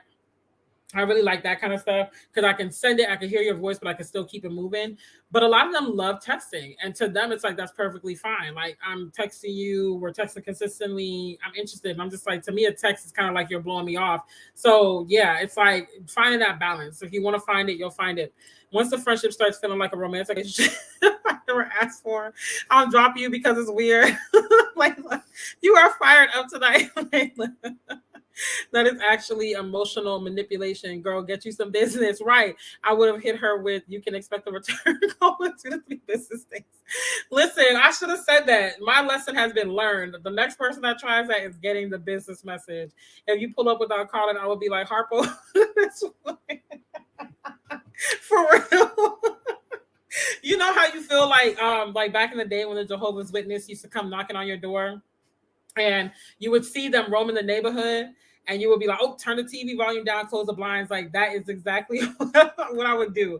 They don't be out like that nowadays. I mean, that's probably a blessing. Let me not jinx it, but it's just like they used to be pounding the pavement when I was growing up. They was out here. Okay. They was out here. Something must have changed. I don't know. Now I was talking about you with the number. I know. But for like, and then a second, I was like, hold on, she's talking about me. No, we actually need to talk on the phone more, but we do good with voice notes because I know you be ripping and running, I be ripping and running. So yeah, it's definitely that. People back home swear we are all balling when we live foreign. Right, you know, money doesn't grow off to the trees in our yard. I set boundaries with family members and how you take it, that's your own problem. Yeah, I've literally let it be known throughout my family for the last few years. Like, this is what it is. Like, I will help, I will be there, but it's with limitations and with boundaries. Because y'all not about to run me ragged. Okay. Y'all not about to do that. And I had to give that to my mom too, because she felt like such a burden to take care of her younger, because she's the oldest, like I said, of her younger siblings, because they grew up pretty well, pretty affluent, because my grandfather was a politician. And you know, he died when she was like 27 or 28 or something, and her siblings were still young, so she became like that parent. And I get it, but I'm like, at this point they're all grown, they got kids, they got grandkids, like let them be. You know, this is your time, it's your season, you did more than enough. You know, a lot of people wouldn't have even done all of that. They would have been like, oh, well, mom's just gonna be on her own raising them kids because that ain't got nothing to do with me. But I was like, you helped your siblings a lot, you helped grandmom a lot, so release yourself. Like, you ain't if they mad at you at this point, listen, they can see me about that, because I got, my mom's older now, she ain't got the energy to tussle, but I'm I'm always down to tussle about Mama Martin. Okay, I'm always down to tussle about that. Let me stop. See, our friendships run on appointment. It's right. But I've hit you up randomly and I got through. So I feel like I'm VIP. I feel like I'm in that VIP circle. All of my phone calls are scheduled. That is true though. You do schedule with me. We have tried to call randomly, but we keep playing phone tag when we do that. So yeah, I definitely get it. But then your phone is usually on do not disturb too, so it will make sense. I don't do appointments just like that. I feel like I do appointments if there's a task. Like if we got to get on the phone and get down to business, then yeah, because we'll get on the phone and start talking about all types of stuff and not really address what needs to be addressed. So if there's something we need to talk about or like, plan out or whatever, I'll be like, let's actually schedule it so we can stay on task. But other than that, just hit me up. Like I'm very free flow with it. It's the only way I can guarantee follow through. Well, that's true too. That's true. I don't know the last time I had an unplanned phone call with someone who wasn't Sean, Josh, my sister, or mom. Yeah, like we tried. Well, we had one the other day, but we play phone tag all day. Like you called me, I missed you. I called you, you missed me. Like we played phone tag for like hours. And finally called each other in the afternoon. So yeah, that was hilarious though when we did it. But it was a good combo. We need more of those. We definitely need more of those. I want to be like, yeah, when I grow up for real. Okay, it's the efficiency for me because I'm just going with it. I'm going with it. I look more organized than I actually am. It always shocks people when they find that out. But I get the task done. It works for me. It's like organized disorganization, if that makes sense. I don't like texting too much. Like call me if we can't see each other. Yeah, I prefer a call. Texting me a lot because I talk a lot and then I gotta be typing my life away or a voice note, like I said, because I can say what I gotta say. Listen to it when you get a chance. Hit me up, and it is what it is. I know for my single friends that's hard, but having so many kids and all the things is a lot. If I don't get all my stuff done, I'm going to be overwhelmed. Yeah, like you got 4 kids, you got a husband, you running a business, like sis, you got a lot going on, So it's like you gotta be structured. Like that's a lot in one day. I got one child, and I'm literally like his schedule got me in a chokehold right now. Now that he's in school, because he's going to the homeschool center twice a week, but I teach him half the week, and my homeschool schedule is got me in a chokehold. You hear me? Like and I got 1, you got 4, so you the goat. You the goat. It has its pros and cons. Return call, right? Not for this woman. I don't know what I would do if someone showed up to my house unannounced. Like I can't even wrap my mind around that. I grew up like that. So at this point, I would probably be concerned just because I don't have a lot of friends down here. So I'll be like, "Are you stalking me? Like, how did you even know I live here?" Like, that would kind of creep me out. And the friends that I do have, I know their schedules, so they would highly unlikely pop up only because they live across town from me, and there's no way you're just gonna happen to be in my neighborhood. So it's like you kind of have to. But when I was back home in the DMV still, and even not so much when I was living closer to Richmond, even though that was a possibility because my friends were still a little further away. But definitely when I was like in Maryland, DC, and Northern Virginia, pop-ups are normal. Especially growing up in Maryland, my house was the house. Like, again, my brother's 15 years older than me. So when he was in high school, I was at the daycare at the school across the parking lot. And then when he got old enough, when he graduated and returned back to that high school to work, he used to come to my school, pick me up, take me to the high school. I was hanging out with him and his friends, and like he would drop me home. We going to Taco Bell and all that type of stuff. I was like his daughter, and my house was always filled with his friends. So I have a lot of like brothers and sisters that I call bro and sis, and they see me like that, but they're not like blood. But literally they would just come over because my parents' motto was always like, I'd rather you and your friends be in the house where I know you're safe and I can like know what you're doing than for y'all to be ripping and running the streets. And this was also like the tail end of the crack era and stuff in DC too. So, rightfully so, there was a lot of gang violence going on and stuff. So they're like, yeah, I'd rather you be home. So our home has always been like a revolving door. It wasn't until we moved to Virginia that it kind of like became more like, oh, when are you available? And this and that. Because at that point, people are older, they've got more responsibilities and friendships are different. But growing up, it was nothing for my parents to come home and my brother and his friends in the kitchen cooking chicken, chilling, and they're like, yeah, it's cool. Like, so I'm kind of used to drop-bys. And then in Caribbean culture, that's very common too. But in the Caribbean, nobody's calling you before they come over. They're literally pulling up at your gate. Like, they literally would pull up and be like, hey, so-and-so, I'm here. They're like, it's different. But yeah, I definitely agree. In this season of my life, I wouldn't mind it, but you just gonna see me looking a little ratchet. I might be in a bonnet, Christian might be running amok and stuff. Like, you can drop by, just know you might drop by to some chaos. There might be a lot going on over here, but you welcome, come on in, But yeah, if I don't know you like that, don't drop by. And like I said, there's no way you could. So I'm really concerned at that point because that means you stalked me, you found my address. And I really got to be concerned at that point. I agree to talking more. Yes, let's be about it, sis. I have a sign on my front door that says, if you don't call or text, we don't answer the door.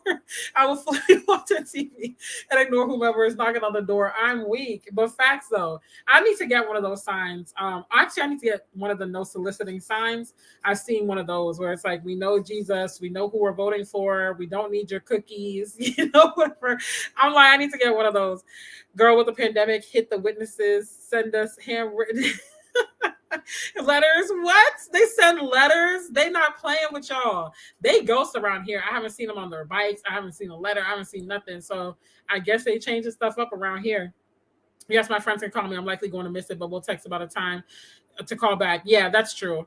Which is why it's so much better to say, okay, what's a good time to talk today? Facts, slash your lives, help me finish all my chores, everything. I don't usually be on Thursdays after editing late into Wednesday night, so I would never get my stuff done without these lives. I'm glad that they help. I would be in the bed catching up on HTV. I haven't watched that in so long, but yeah, Thursdays are my Fridays too. So real quick, you typed up your sign on the computer? That is hilarious. Like, I've definitely seen that before. So real quick, because my battery's about to die, y'all, I forgot to charge my phone, and that's where my notes are. So I think I already said it's a one-sided. Did I say it's a one-sided friendship? I know I said you feel burned out by the friendship, but the last 2 points, it's a one-sided friendship and it's a performative friendship. So real quick this is how you know you haven't enforced your boundaries. So real quick about the one-sided friendship. Obviously, you're always showing up for them. You're always there for them. When the shoe's on the other foot, it's ghost. So the same person that was like throwing the shade, like, excuse me, whenever you could hit me up, I know you busy, whenever you could pencil me in, whatever. She had said when we met, like, not right in the first conversation, but after numbers were exchanged and we're texting and stuff, she's like, yeah, I'm with a friend who could be the high maintenance friend. Because I had said I'm a low maintenance friend. I don't take a lot. Like, I'm not a needy friend. I'm not someone that requires a lot. Like, just don't disrespect me, be loyal, and be honest, period. Like, that's all I need. Like, once we got that, we straight. The rest will build upon itself. And so I was like, that's me. And she was like, well, she wants a high maintenance friend, someone that, you could talk to about your day. You could call each other up every day and just be like, hey, like, this is what God's doing in my life. This is what's going on, whoop, whoop, whoop, whatever. And I'm like, yeah, I'm not that person for you in this season of my life. Because she ended up spazzing on me one Sunday morning. I was getting ready for church. And it was just a lot going on. And I'm just like, oh, child, like, this is more than I bargained for. I'm trying to hit the shower. I'm trying to get up out this door. You're hitting me about high maintenance friendships and all this type of stuff. It's way more than I bargained for. And so I was just like, yeah, I can't be that friend to you. I apologize, but that's just not me. I'm the friend that when it's time to show up, like when it's really time to roll up our sleeves and get something done, or you need someone in your corner, I'm that friend. Hit me up then. But if you need me every day, like, I'm just not in that space in my life. I got too much going on. I could barely even get to all the stuff I'm supposed to get to. Hence why my mom's channel hasn't had a video up in months. Okay. Why I haven't even been taping and editing, and why I just go live. It's like, I'm not even doing what I should be doing at my highest level, let alone being a high maintenance friend. Like, I'm not going to fool you like that, but I think that we could still be friends and stuff. So we hashed it out. All was well.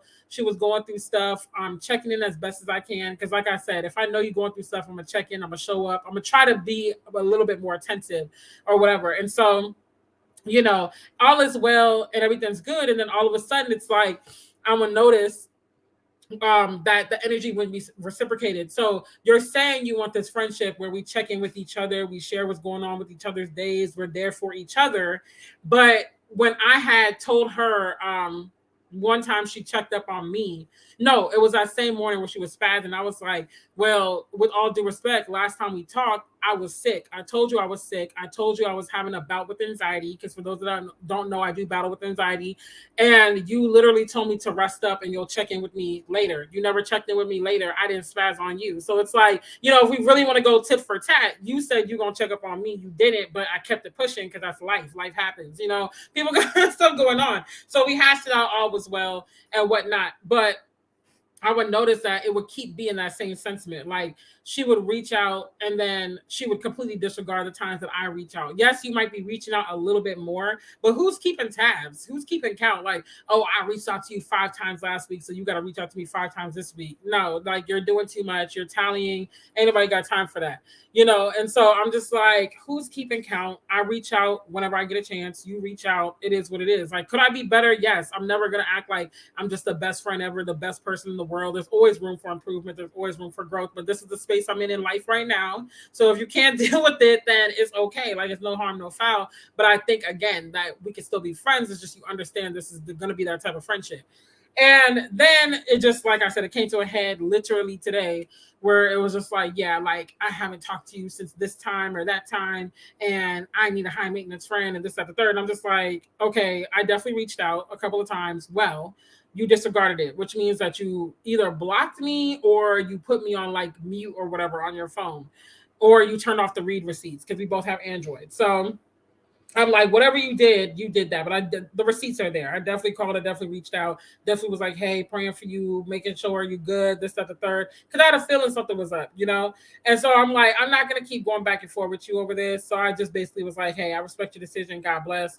And that's that. Because at the end of the day, if you want to twist the story and make it seem like I never cared, I never reached out, I never did this, I never did that, like, don't lie on me like that. Don't do that. Yes, again, you might have reached out more you know, throughout the duration of the friendship. I'm not telling you, I'm not going tit for tat, you know. So when it's a one-sided friendship, you didn't enforce the boundaries. I should have just never given my number, real talk. But, you know, once my number was given, I should have just been like, listen, this is how I am from the jump. From the time I noticed it, I should have just been like, yeah, I'm not the type that can talk every day and stuff. So if you want to just part ways now, we can part ways. I should have nipped it in the bud earlier instead of being like, okay, let me just give her the benefit of the doubt. No. And I never really give the benefit of the doubt, but of course, here I go doing it, and it backfired. So that's another sign. And then lastly, like I said, it's a performative friendship. So you're going back to that whole, I got to prove myself. I got to do this. I got to do that, you know, in order to be happy, in order for this person to be happy and want me to be their friend. And once you find yourself having to be performative and having to show your value, and let me make sure I call this many times, let me make sure I answer within this amount of time, let me make sure I text them, like, no, you're literally operating from a place of like past trauma and like abandonment issues and stuff, like, you know. That's not it. Right. We're too grown for any of this. It should not be this complicated. So that's basically all I had to say. My battery literally just died. So my phone is dead. Even if I wanted to keep talking, which I wouldn't, because I talk too much. I couldn't. But right. You shouldn't have my number, period. So I'm going to be extremely more stingy with my number. I know they say, oh, don't, you know, take out on other people what happened in the past. But God has been showing me this recurringly for the past few years, like the past 3-4 years. Because this isn't the first time something like this has happened. I've had at least 2 other situations within the last 3 years that I could think about right now that have happened. I'm sure there have been others, and they all stem from people having my number and having too much access to me. So it's like, no, you're going to stay on the outer courts. If you want to hit me up on IG Messenger, Facebook Messenger, or send me an email, because you're not getting my number. Like, you're not getting my number. If just know at this point, if you get my number, like I said, you special for real. Like, you really are special. Because I just can't. Everybody can't have access to me, for real. Yes, like the video. Like the video if you haven't. I don't know what it is about me or the energy I give off, but I attract extremely clingy, needy friends. You have a heart. You have a heart in there. You have a heart. And it's, I don't know, it's like I had said earlier, I don't know if you were in here, but I was like, people that are empaths and like have a healer spirit, we attract those type of people. Like, we attract clean people in chaos. So if you notice, like, a lot of your friends or even boyfriends or girlfriends, if you're a guy watching this, but it's mostly women I talk to, if you notice, you meet these people and it's like you always almost meet them in a stage where they're like really clingy, or they got a lot going on and they want you to be like really like that huge shoulder for them to lean on, like a crutch, or, you know, they want you to be like that safe space for them, and it almost feels like you're their therapist and stuff. That is a sign that you're an empath and or a healer, which is a good trait. It's a good trait, but it's like you gotta really like nip that in the bud, because people will use you as a rehab center and then toss you to the wind when it's all said and done and you're left picking up the pieces. And so I've just had to get really bold when it comes to saying my no's, when it comes to setting my boundaries. And at first I used to feel terrible. When I used to tell someone no, I used to feel so bad. Like, oh my gosh, I can't believe I just said no. Now it'd be rolling off the tongue. I'll be like, nope, nope, nope, nope, nope. I'm not doing it. Like, I'll be excited. Like, nope, nope, can't help you. Nope, nope, nope. I think there's a TikTok sound or a real sound with that. Well, right now where someone's like, can you? And they're like, nope, can you? Nope, will you? Nope. Like that. That's me. So enforce those boundaries, y'all. Enforce those boundaries. But anywho, I'm gonna let y'all go. Thank y'all for being the real MVPs. The few of y'all that are left that are still hanging on. I talked your head off, and I said I wasn't gonna be here long, and here I am, an hour and a half later. So I appreciate y'all. People are always using me as a therapist. Same here, sis. And it's exhausting. It's been like that since I was young. Like, people love telling me their problems are deepest. I know, right? I'll meet people in the store. They're telling me their deepest, darkest secrets. So I'm just like, oh my goodness. Like, why are you telling me this right now? You know, like, I gotta have tunnel vision. Yeah, I saw this meme where it said, like, I'm friendly. No, I'm cool, but I'm not friendly. Like, you could talk to me, but don't keep talking to me. That's me. That's me. And I will entertain people if I feel like it's really needed. But at the same time, it's like, yeah, like, don't keep talking to me, you know? But anyways, y'all, we're going to do the live prayer on Sunday afternoon. I had to switch some stuff around because I added this in, and this was not the original topic for tonight. And then next week, I'm going to be talking about signs that it's time to leave your church and how to find a better church. And then the week after that, I want to get into the domestic violence stuff because October is Domestic Violence Awareness Month. So, Lord willing, I will get a guest on here that can share their testimony, and I will get a professional on here that can let us know signs of, like, domestic violence and stuff. And if you guys have any leads, if you know anyone who would be open to coming on this channel, maybe if they're a professional, to, like I said, give us strategies to recognize domestic violence or anything, if they're a professional, a therapist, or what have you, and or if they are someone who is a DV survivor and they're willing to come and tell their testimony. If you have any leads, please DM me on Instagram. Just DM me on my official Rondelle Martin Instagram, or send me an email at Daily Dell. Send it to Daily Dell, dailydell@gmail.com. But just let me know. And make sure you join the newsletter too.